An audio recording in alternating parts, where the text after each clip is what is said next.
Hi,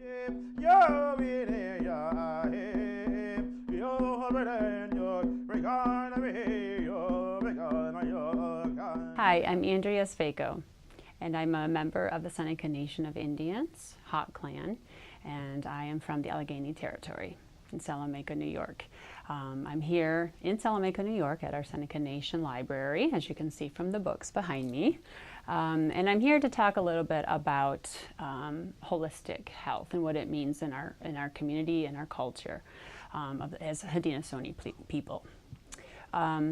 To start off, I'd like to just mention a very important greeting that we have to the Creator called the Ganonyo. The Ganonyo is a prayer that we say to our Creator, and it's been said for hundreds of years, and we still say it today in the Seneca language. And in that, it encompasses the earth, the people, the waters, the medicines, and it's a prayer that we send to the Creator. Even today, we've done it for hundreds of years, and we still do this today. And it is to appreciate life, appreciate every day that is given to us on Mother Earth. And we acknowledge all the plants and the animals, the medicines, the strawberries, the maple, like I said, the people, all the people, not just us, but everyone on Mother Earth.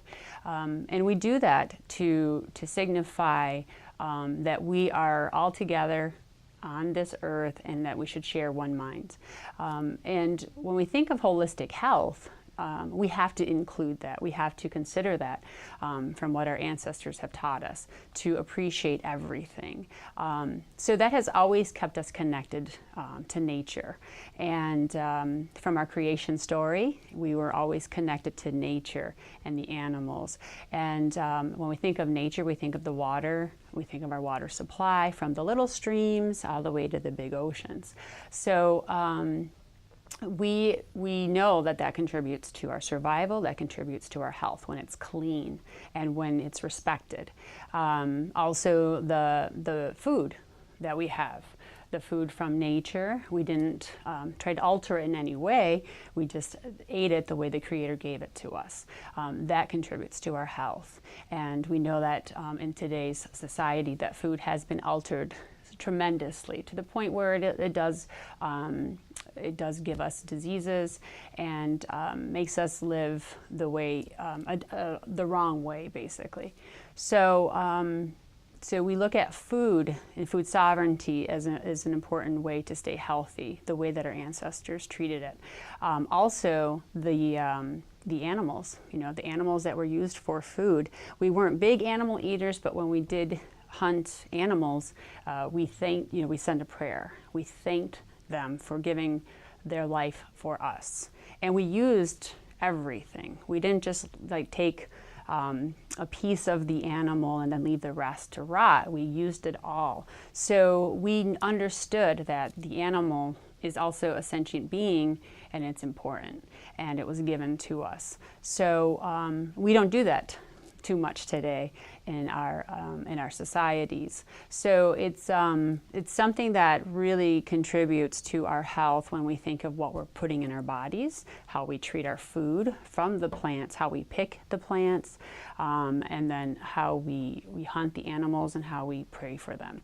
Also the medicines. We understood what medicines were provided to us by the Creator, and we used those. So again, we didn't alter them. We took them as they were given. So when I'm talking, way back when, it wasn't that long ago. We were only colonized about 200 years ago. So prior to that, we had that way of life. And a lot of times our health and the programs out there, and we always hear the word evidence-based.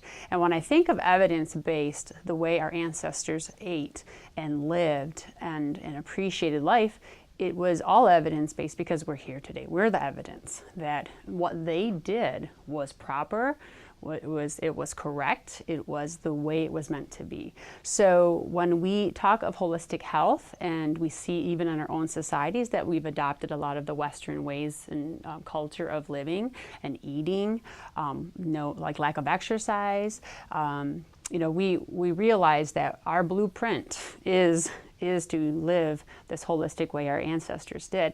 And we call it the old way. So it'll be easier for us to come back to that, to reclaim that, because that was innate in our DNA. It was only a couple hundred years ago, so we can come back to that, and that's our strength. So many people will focus on the weaknesses and what's the traumatic events that took place in our history. Yes, there was a lot of historical traumatic events, but we understand how to find our way back, and that is what we're doing today. And again, we're doing that with our language. We know how important our language is. So we've got the language revitalization, we've got the food sovereignty, we've got, and that even includes breastfeeding, to really promote our breastfeeding again. The exercise, we've got many opportunities for exercise here. We have medicine walks, and we have a lot more community gatherings than we've had in the past. So we also not only gather in our communities and think that's important, but also the gathering of nations, the gathering of our neighbors, our non-native neighbors. If I could give any advice, would be to just live the old way. And you're seeing it over and over now with the whole food plant-based movement and food sovereignty, breastfeeding, the waters. Everybody's fighting for clean water now and seeing that water is scarce. So the advice is to live the old way, wake up to the sun, thank your creator for this day that you have on Mother Earth, another day you have with your family and your neighbors, and also to be grateful, send gratitude for the food that you eat, know where it comes from, choose wisely where your food comes from, promote the ones that are local and treating their food well as the animals, and just be mindful of everything that you're doing and contribute to society. Hey, yo, hey, yo.